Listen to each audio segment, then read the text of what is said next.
consciente al propósito de forzar los resultados utópicos que los agentes se han propuesto lograr.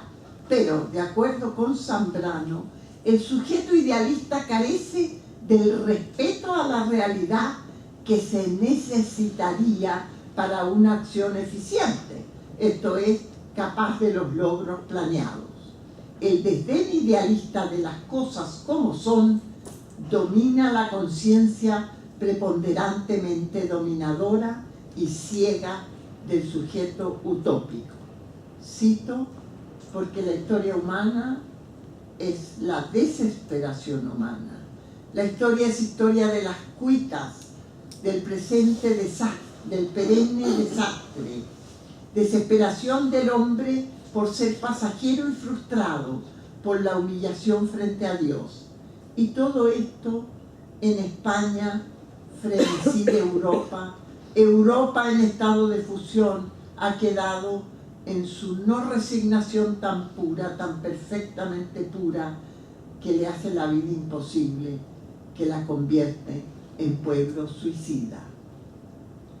Otra cita, el reino de Dios no es solo el de la justicia platónica, junto con las otras virtudes, las cardinales, prudencia, fortaleza y templanza. Tiene que ser el reino de las otras virtudes, las teologales, fe, esperanza y caridad. Y así el soñado reino será aquel en que compartamos la fe y la esperanza en la más perfecta comunicación de bienes, que es la caridad. El cristiano impaciente se arrebata ante esta perspectiva, se precipita hacia ella, porque ya no puede o cree que no podrá soportar más la soledad de la fe, la alternativa de la esperanza y la deficiencia de la caridad. Es sin duda el germen de los anhelos revolucionarios, aunque en la utopía moderna existe otro elemento, y es el afán de realizar el hombre por sí mismo, el reino de Dios y su justicia, el llenar con la humana actividad el ámbito entero de la creación, el querer suplantar al aliento creador, borrando el abismo que de él nos separa, el abismo del tiempo. Es otra historia, pero que se funda con la primera y primaria, con la utopía esencial europea, el sueño de la ciudad de Dios edificada sobre la oscura tierra. Hasta aquí la cita. Estoy terminando, no se desesperen.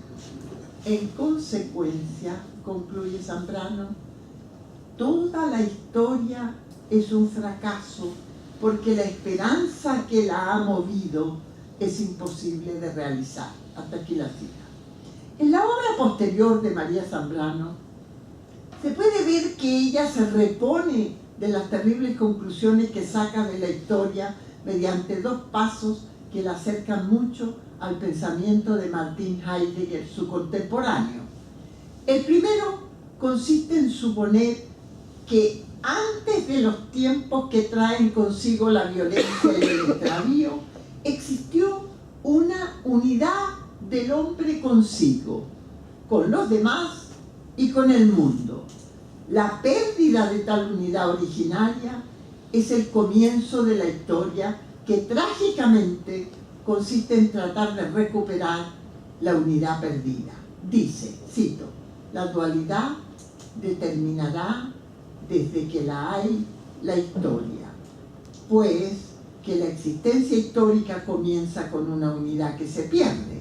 Allí donde hay escisión en el ser humano, separación de su ser con todo y con el todo, ya hay historia. La historia en que la unidad perdida se historiza ostentándose. De manera que la historia es la búsqueda de algo que le falta a los hombres, que la viven, pero cuya ausencia se les torna patente en la historia misma.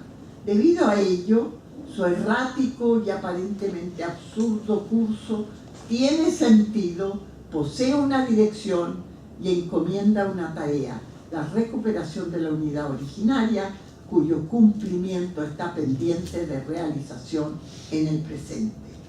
El segundo paso de una relativa coincidencia de carácter epocal entre María y Heidegger es su descubrimiento de la noción del pensar poético, en tanto que forma de saber y comprender que difiere del racionalismo idealista que caracteriza la tradición filosófica. Tal pensar poético ha sido practicado en España, sostiene Zambrano, no por filósofos, sino por grandes artistas de las letras, como Cervantes y Quevedo, Antonio Machado, Juan Ramón Jiménez, como Galdós y muchos otros.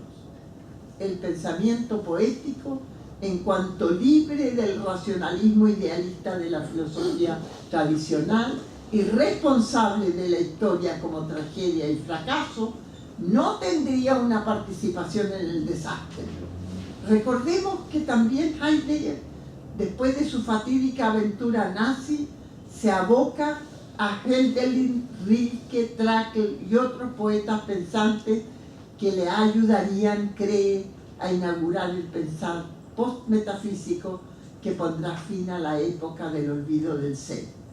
De manera comparable, María Zambrano se recupera parcialmente de su sombría visión de la historia europea y española y de su propio pronóstico de tiempos oscuros por venir, con ayuda de la esperanzadora idea de un pensamiento poético que, en cuanto presente en la tradición de España y Europa, estaría disponible como la posibilidad salvadora de ir más allá de la influencia del pretérito extraviado.